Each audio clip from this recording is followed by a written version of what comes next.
Hello everyone. Today, I will demonstrate how to configure precise color management on the Colorlight's Universe series video splicing processor through the web interface. First, click More on the right-hand toolbar.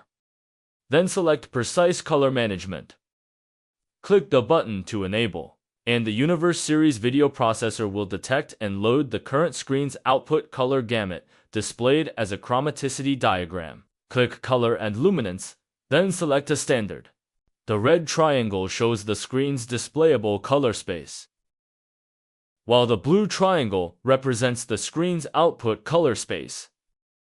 You can choose from standard color spaces and brightness levels, or customize the display color space based on measured values.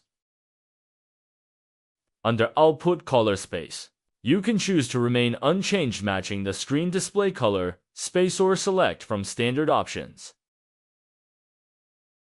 You can also click Custom to set a measured color space, then click Save to apply. And that's it. Precise color management is now complete. Thanks for your watching.